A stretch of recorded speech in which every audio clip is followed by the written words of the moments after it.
Good morning. আজকের আমরা start করব আমাদের আরেকটা ক্লাস 10-এর চ্যাপ্টার নিয়ে, রাসায়নিক গণনা। তো এই রাসায়নিক গণনাতে আমরা গণনা কি করব সেইটা আজকের আমরা বোঝার চেষ্টা করছি। প্রথমেই আসি, এই রাসায়নিক গণনা করতে গেলে আমাদের প্রধান যেটা দরকার সেটা হচ্ছে একটা রাসায়নিক সমীকরণ। একটা রাসায়নিক সমীকরণকে স্টাডি করতে হবে, করে তার সম্পর্কে আমরা কি কি জানতে পারছি সেই তথ্যগুলোকে আমরা প্রয়োজনে লিখে নিতে পারি। যেমন এখানটায় আমরা দেখতে পাচ্ছি যে নাইট্রোজেনের সঙ্গে হাইড্রোজেনের বিক্রিয়ায় অ্যামোনিয়া গ্যাস তৈরি হয়। তাহলে আমরা এখান থেকে দুরকম তথ্য পেতে পারি। একটাকে আমরা বলতে পারি গুণগত তথ্য, আর একটাকে আমরা বলতে পারি পরিমাণগত তথ্য। এই কথাটার অর্থ কি? গুণগত গুণগত মানে এর মধ্যে কি কি রয়েছে। যে আমরা দেখলাম নাইট্রোজেন এবং হাইড্রোজেন বিক্রিয়া করে অ্যামোনিয়া তৈরি করে, তাহলে কেউ যদি অ্যামোনিয়াকে এনিহাউ অ্যানালাইসিস করে তাহলে সে পাবে নাইট্রোজেন আর হাইড্রোজেন। তাহলে এইটা গেল এই সমীকরণ থেকে প্রাপ্ত তথ্য, যে নাইট্রোজেন এবং হাইড্রোজেন এরা নিজেদের মধ্যে বিক্রিয়ায় অ্যামোনিয়া গ্যাস তৈরি করে। এইটা গেল এদের গুণগত তথ্য। এবার আসি পরিমাণগত তথ্য। এই নাইট্রোজেন আর হাইড্রোজেন নিয়ে এই যে অ্যামোনিয়া গ্যাস তৈরি করলো, এখন যদি আমি এই সমীকরণটাকে ব্যালেন্স করি তাহলে আমি কি পাবো? এখানে 1 দেব, এখানে যদি 3 দিই তাহলে এখানে আমাকে 2 বসাতে হবে, তবেই আমি দেখতে পাচ্ছি আমার সমীকরণটা পুরোপুরিভাবে ব্যালেন্সড হয়ে গেছে। তাহলে এই ব্যালেন্সড ইকুয়েশনটা থেকে আমি আবার নতুন করে কি দেখতে পাই, যে 1 আয়তন নাইট্রোজেন 3 আয়তন হাইড্রোজেনের সঙ্গে বিক্রিয়ায় 2 আয়তন অ্যামোনিয়া তৈরি করে। তাহলে এখান থেকে আমরা কি জানতে পারলাম? এখান থেকে যে তথ্যটা পেলাম সেটা হলো পরিমাণগত তথ্য। তাহলে গুণগত তথ্য কি? যে নাইট্রোজেন হাইড্রোজেনের সাথে মিশে অ্যামোনিয়া তৈরি করে, এটা গেল এদের গুণগত তথ্য। আর পরিমাণগত তথ্য তাহলে কোনটা? না, 1 আয়তন নাইট্রোজেন 3 আয়তন হাইড্রোজেনের সঙ্গে বিক্রিয়ায় 2 আয়তন অ্যামোনিয়া গ্যাস তৈরি করে। তাহলে এইটা গেল আমাদের পরিমাণগত তথ্য, এবং এই দুটো জিনিস আমরা কোথা থেকে জানতে পারি? একটা রাসায়নিক সমীকরণকে স্টাডি করে জানতে পারি। এরপরে আসছি যে আমাদের তাহলে এই রাসায়নিক গণনায় আসলে করতে হবে কি, সেই জিনিসটা একটু জেনে নিই। আমরা কি করব? আমরা এই রকম একটা রাসায়নিক সমীকরণ আগে লিখে নেব আমাদের প্রবলেম অনুযায়ী। আমি আসছি এক এক করে, 3খানা অঙ্ক আজকে আমরা আলোচনা করব। তো এইগুলোকে আমরা প্রথমে আগে ভালো করে লিখে নেব। আমাদের যে বিবৃতিটা দেওয়া থাকবে প্রশ্নে, সেই প্রশ্ন দেখে আমরা আগে লিখে নেব, তারপরে এখানে এদের ভরগুলোর থেকে আমরা একটা অঙ্ক করব। তাহলে এই যে অঙ্কগুলো করব, এই যে ভরগুলো, তাহলে এটা কোন তথ্যের সাপেক্ষে আমরা করব? এবার আস্তে আস্তে সেই পথেই আসি। প্রথমে এই যে যারা নিজেদের মধ্যে বিক্রিয়া করছে আমরা তাদেরকে বলবো বিক্রিয়ক। আর যে পদার্থটা রাসায়নিক বিক্রিয়ার ফলে তৈরি হচ্ছে তাকে আমরা বলতে পারি বিক্রিয়াজাত পদার্থ। এখন এই বিক্রিয়ক আর বিক্রিয়াজাত পদার্থকে নিয়ে আমাদের এগোতে হবে। তাহলে প্রথমেই আমরা জেনে নিলাম বিক্রিয়ক কাকে বলে। না, রাসায়নিক বিক্রিয়ায় যারা অংশগ্রহণ করে তাদের বলবো বিক্রিয়ক। রাসায়নিক বিক্রিয়ার ফলে যেটা উৎপন্ন হয় তাকে আমরা বলবো বিক্রিয়াজাত পদার্থ। এখন এই রাসায়নিক বিক্রিয়াগুলোর অঙ্কগুলো আমরা কিভাবে করব সেই জায়গাতেই আসছি। মোটামুটি এই রকম সাল নাগাদ 1774 সাল নাগাদ সায়েন্টিস্ট ল্যাভোসিয়ে একটা ভরের সংরক্ষণ সম্পর্কিত সূত্র প্রকাশ করেন। সেখানে তিনি কি বলছেন, যে একটা রাসায়নিক বিক্রিয়া হলে বিক্রিয়ক পদার্থের মোট ভর আর এই বিক্রিয়াজাত পদার্থের মোট ভর এই দুটো সব সময়ের জন্য সমান হবে। ওই যে বলছিলাম আমরা অঙ্ক করতে গেলে আগে একটা ভর নির্ণয় করব, তার মানে বিক্রিয়ক পদার্থের মোট ভর আর বিক্রিয়াজাত পদার্থের মোট ভর সর্বদা সমান হবে। যেমন আমি বলি যে কার্বন অক্সিজেনের সাথে বিক্রিয়ায় কার্বন ডাই অক্সাইড তৈরি করে। তাহলে ল্যাভোসিয়ের সূত্রানুযায়ী এই দুটো বিক্রিয়ক পদার্থের মোট ভর আর এই বিক্রিয়াজাত পদার্থের মোট ভর সর্বদা ইকুয়াল হবে। তাহলে এইটা গেল আমাদের ল্যাভোসিয়ে তত্ত্বের মূল বিবৃতি। এবারে আসি তার আরও একটু পরবর্তী ক্ষেত্রে আমাদের সায়েন্টিস্ট আইনস্টাইন, অ্যালবার্ট আইনস্টাইন, উনি এই তথ্যের সামান্য একটু ত্রুটি নির্বাচন করে সেই ত্রুটিটাকে সংশোধন করে দেন। তো সেখানে তিনি কি বলছেন? বলছেন যে যখন কার্বনকে বাতাসের অক্সিজেনের উপস্থিতিতে পোড়ানো হয় তখন যে শুধু CO2 তৈরি হয় তা নয়, বেশ কিছু পরিমাণ তাপও তৈরি হয়। এটা আমরা দেখেছি। আমরা যখন কয়লাকে বাতাসে পোড়াই তখন কার্বন ডাই অক্সাইড উৎপন্ন হওয়ার সাথে সাথে বেশ কিছু পরিমাণ তাপ শক্তি আমরা পাই। তাহলে তাঁর ওই তত্ত্বানুযায়ী এইখান থেকে বিক্রিয়ক পদার্থের মোট ভর আর CO2 এর মোট ভরের মধ্যে কিছুটা পার্থক্য থাকবেই থাকবে। কেন? কারণ যে পরিমাণ মানে এর ভর কি বলছে, এর থেকে এটার ভরের থেকে কিছুটা বেশি হবে। কেন? বলছে যে এই যে দহন হলো, দহনের ফলে এই যে তাপ শক্তিটা উৎপন্ন হলো, এটা এলো কোথা থেকে? ওইটাকে তিনি ব্যাখ্যা করছেন তার বিখ্যাত E=mc² সূত্রের সাহায্যে। সেখানে তিনি কি বলছেন? বলছেন যে কোথাও যদি শক্তি উৎপন্ন হয় তাহলে জানতে হবে যে সেটা ভরের থেকেই উৎপন্ন হচ্ছে। অর্থাৎ এইখানে এর ভরটা একটু বেশি, এর ভরটা একটু কম কেন হবে? কারণ এখানকার কিছু পরিমাণ ভর ওই তাপ শক্তিতে রূপান্তরিত হয়েছে। এখানকার অর্থাৎ এই যে CrO2 ভরের কিছু পরিমাণ, খুব সামান্য পরিমাণ হলেও তাপ শক্তিতে রূপান্তরিত হয়েছে।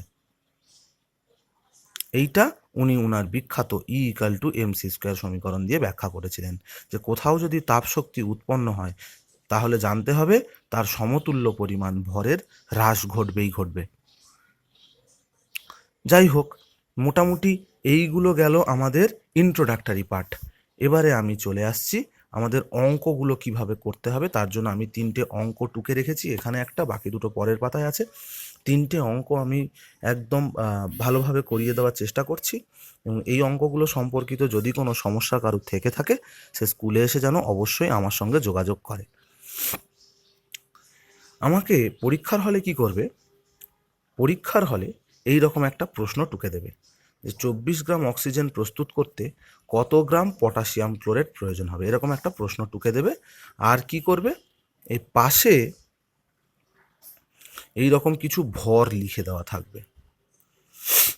এই ভরগুলো কি? এগুলো হচ্ছে এদের পারমাণবিক ভর।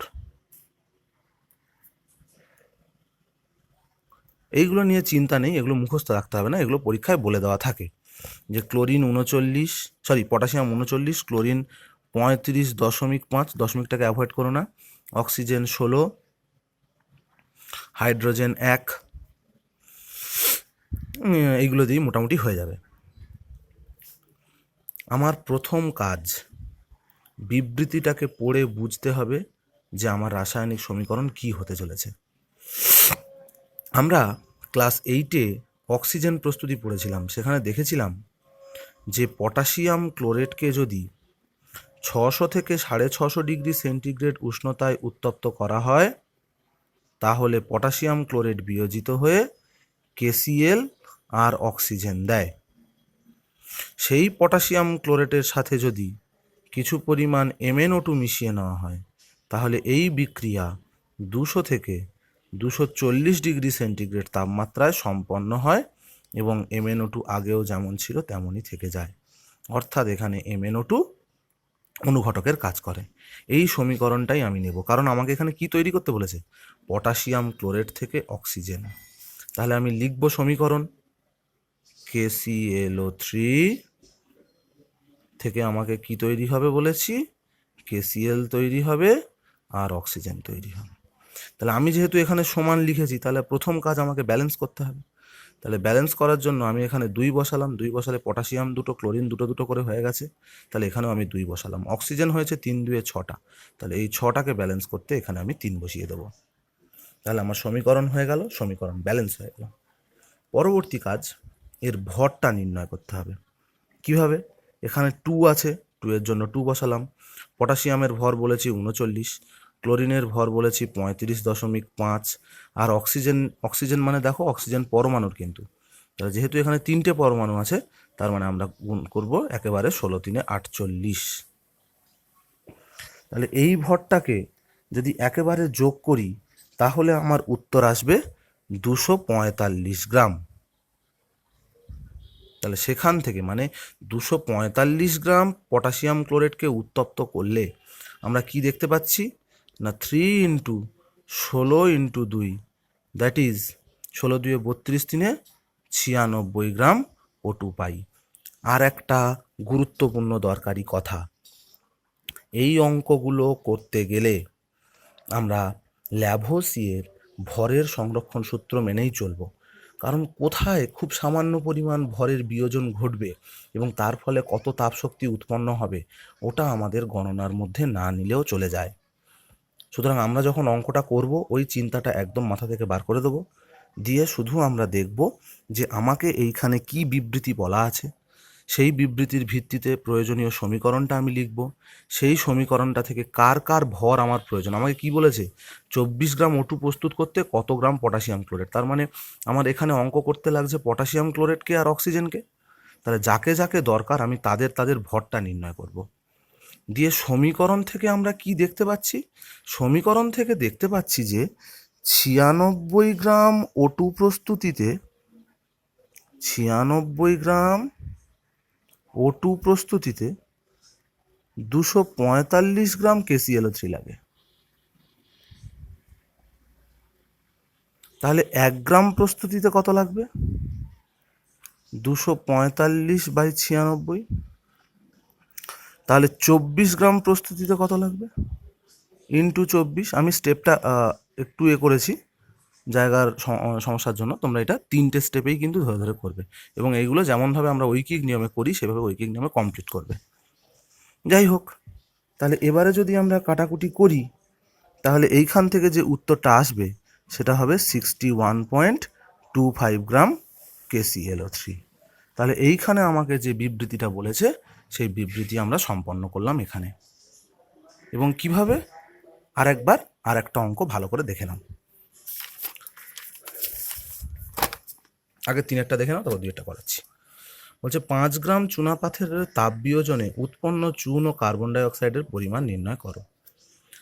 তাহলে কি করতে হবে, এখানে আমাকে চুনা পাথর নিতে হবে, সেই চুনা পাথরে কি করতে হবে, তাপ দিতে হবে। কি কি তৈরি হবে, একটা তৈরি হবে ক্যালসিয়াম অক্সাইড আর একটা তৈরি হবে কার্বন ডাই অক্সাইড। তোমাকে এইখানে ভরগুলো দেওয়া থাকবে, মুখস্থ করতে হবে না, চিন্তা করার কিছু নেই, ভরগুলো বলে দেওয়া থাকবে। Calcium 40, carbon 12, oxygen 16।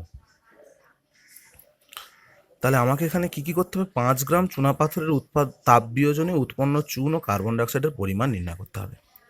তাহলে সবার আগে আমাকে সমীকরণটা লিখতে হবে।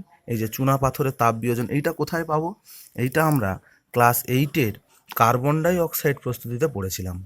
তার মানে এই যে বিভিন্ন গ্যাসের প্রস্তুতি, এইগুলো যদি আমরা একবার একটু ভালো করে পড়ে নিতে পারি তাহলে কিন্তু এই বিক্রিয়াগুলো করা বা এই অঙ্কগুলো করা আমাদের পক্ষে একটুও সমস্যা হবে না। তাহলে আমি এখানে কত বলেছি, ক্যালসিয়ামের ভর বলেছি 40, কার্বনের ভর 12 আর অক্সিজেনের হচ্ছে 16 3 48। তাহলে 48 আর 12 হচ্ছে 60, 48 হচ্ছে 100 গ্রাম টোটাল কার ভর ক্যালসিয়াম কার্বনেট। আরেকটা কথা, এইখানে দেখো পুরো সমীকরণটা কিন্তু ব্যালেন্সড হয়েই আছে, তাই আমি আর নতুন করে ব্যালেন্স করিনি। কিন্তু যদি এটা ব্যালেন্সড অবস্থায় না থাকতো আমাকে কিন্তু এটাকে ব্যালেন্স করে নিতে হতো। যাই হোক, এটা কিন্তু তাপের চিহ্ন, হ্যাঁ, যে তাপ দেওয়া হয়েছে। তাহলে ক্যালসিয়াম কার্বনেটের ভর কত এলো, 100 গ্রাম। সেখান থেকে ক্যালসিয়াম অক্সাইড কত পাচ্ছি দেখো, ক্যালসিয়ামের জন্য 40 বসাবো, অক্সিজেনের জন্য 16 বসাবো, টোটাল আসছে আমার 56 গ্রাম। এখানেও কার্বনের জন্য 12 বসাবো, অক্সিজেনের জন্য 16 2 32 বসাবো, তাহলে টোটাল এখানে আসছে আমার 44 গ্রাম। তাহলে আমরা যদি ল্যাভোসিয়ার নীতি মানি তাহলে দেখো আমার বিক্রিয়ক পদার্থের মোট ভর এসছে 100, বিক্রিয়াজাত পদার্থের মোট ভর এসছে 100। 56 আর 44 যোগ করো, 100ই আসবে। তাহলে আমি বলতে পারি অঙ্কটা দুটো ধাপে হবে, যে 100 গ্রাম চুনা পাথরকে উত্তপ্ত করলে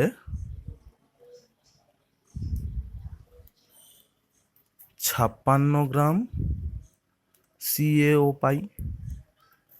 তাহলে 1 গ্রাম ওকে উত্তপ্ত করলে 56/100 গ্রাম CaO পাই। আর 5 গ্রাম চুনা পাথরকে উত্তপ্ত করলে 56/100 ইন্টু 5 গ্রাম CaO পাই। তাহলে এটা দিয়ে যদি এটা কাটি তাহলে উত্তর আসছে আমার 20। আচ্ছা, এটা কেটে 10, এটা কাটলে 2 2 4, 2 8 16, 10 দিয়ে ভাগ করলে হবে 2.8 গ্রাম CaO পাওয়া যায়। এর যে বাকি পার্টটা, তাহলে দেখি বাকি পার্টটা কি বলছে। বাকি পার্টের অঙ্কটা হবে এইরকম, যে 100 গ্রাম ক্যালসিয়াম কার্বনেটকে উত্তপ্ত করলে 44 গ্রাম CO2 পাওয়া যায়। কি করে পেলাম? এই সমীকরণটা দেখো, ক্যালসিয়াম অক্সাইড পাওয়া যায় 56 গ্রাম, কার্বন ডাইঅক্সাইড পাওয়া যায় 44 গ্রাম। তাহলে 1 গ্রাম ক্যালসিয়াম কার্বনেটকে উত্তপ্ত করলে 44/100 গ্রাম কার্বন ডাইঅক্সাইড পাবো। তাহলে 5 গ্রাম ক্যালসিয়াম কার্বনেটকে উত্তপ্ত করলে কত পাবো? 44/100 ইন্টু 5, 5 20 100, 2 10, এটা 22, তার মানে 2.2 গ্রাম CO2 পাবো। এটা এভাবেও আমরা করে যা পেলাম, এটা যদি আমরা ভরের সংরক্ষণ সূত্র লাগাতাম তাহলেও একই জিনিস আসতো। কীভাবে আসতো দেখো, যে টোটাল ক্যালসিয়াম কার্বনেট আমার কত? 5 গ্রাম। তার মধ্যে ক্যালসিয়াম অক্সাইড কত বেরিয়েছে? 2.8 গ্রাম। তাহলে ভর যদি নষ্ট না হয় তাহলে 5 থেকে 2.8 বাদ দাও, বাকিটাই হবে আমাদের কার্বন ডাইঅক্সাইড। আমরা এভাবেও করে নিতে পারতাম। যাই হোক, আমাদের অঙ্ক কোষে দেখতে পেলাম যে এই ডেটাগুলো ম্যাচ করে যাচ্ছে, তার মানে আমাদের অঙ্ক ঠিক আছে। তো এই 3টে অঙ্কের মধ্যে 2টো হলো। সবাইকে বলছি, আমি এই অঙ্কটার সমীকরণটা লিখে দিচ্ছি, প্রত্যেকে এটা চেষ্টা করবে। এই সমীকরণটা আমরা কোথায় পাই? এইটা আমরা অ্যামোনিয়া প্রস্তুতিতে পাই। মনে করে দেখো, অ্যামোনিয়াম ক্লোরাইডকে এইটার সঙ্গে মিশিয়ে উত্তপ্ত করলে অ্যামোনিয়া গ্যাস, ক্যালসিয়াম ক্লোরাইড আর জল উৎপন্ন হয়। সমীকরণটাকে ব্যালেন্স করতে হবে প্রথমে, কারণ দেখো অনেক কিছু ব্যালেন্স নেই। প্রথমে দেখি নাইট্রোজেন, নাইট্রোজেন এদিকে একটা, এদিকে একটা। ক্লোরিন এদিকে একটা, এদিকে দুটো। তাহলে আমাকে সবার আগে এখানে 2 বসিয়ে দিতে হবে, তাহলে এখানেও 2 বসিয়ে দিতে হবে। ক্যালসিয়াম এদিকে একটা, এদিকে একটা। এবার রইল পড়ে হাইড্রোজেন আর অক্সিজেন। এখানে দেখো অক্সিজেন রয়েছে 2টো, তাহলে আগে ভাগে আমি 2 বসিয়ে দিই। এবার দেখি হাইড্রোজেনের কি হিসাব হলো। 4 2 8টা হাইড্রোজেন, আর এখানে 2টো, টোটাল 10টা হাইড্রোজেন। তার মধ্যে এখানে এসছে কটা? 3 2 6টা, আর 2 2 4